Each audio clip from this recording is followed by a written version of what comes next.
আমাদের পাড়ার একটা চায়ের দোকানে তিনজন বন্ধু বসে বসে আড্ডা মারছে। তো এই তিনজন বন্ধুর মধ্যে দুজন বন্ধু কাঁদছে। আমি একজনকে জিজ্ঞেস করলাম, হ্যাঁ তুই কাঁদিস কেন? বলে কি বলবো মিলুনদা, দাদা ব্যাংক থেকে লোন নিয়ে একটা দাদা গাড়ি কিনেছিলাম দাদা, ঠিক মতো ইনস্টলমেন্ট দিতে পারিনি, ওই ব্যাংক থেকে লোক এসে গাড়ি তুলে নিয়ে চলে গেছে দাদা। তার যে সেকেন্ড বন্ধু কাঁদছিল তাকে জিজ্ঞেস করলাম, তুই কাঁদিস কেন?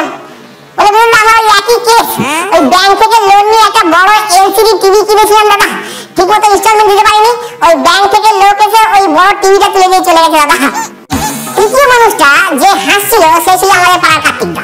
আমি বললাম, কার্তিকদা আপনি হাসছেন কেন? আরে দাদা আমি ব্যাংক থেকে লোন নিয়ে বিয়ে করেছি, 3 মাস দেখবো, যদি বউ ঝামেলা করে ব্যাংকে ইনস্টলমেন্ট দেওয়া বন্ধ করে দেবো, ব্যাংক থেকে লোক এসে বউ তুলে নিয়ে চলে যাবে। আমার এক বন্ধু আছে পাশের বাড়িতে থাকে, নতুন নতুন বিয়ে হয়েছে, এবার বিয়ে হওয়ার পরে যা হয়, আমার বন্ধু অদ্ভুত টাইপের মানুষ। সেদিনে ফুলসজ্জার রাতে ঘরে ঢুকেছে, ঢুকে তার বউকে জিজ্ঞেস করছে, হ্যালো তোমার কি এটা প্রথম রাত্রি? বউ বললো, না রাত্রিবেলাই প্রথম। কিছুক্ষণ পরে বন্ধু এইভাবে হাত ঘোরাচ্ছে, এইভাবে। এবার বউ অবাক, এটা কি করছো? বলে এবার আমি পাওয়ার প্লে নেব।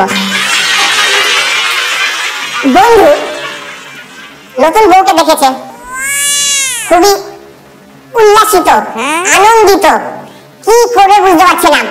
প্রথমে হাতে হাতটা নিয়েছে, তোমার হাতটা কি সুন্দর, তোমাকে যে আমি কি বলি কি করি কিছুই বুঝতে পারছি না।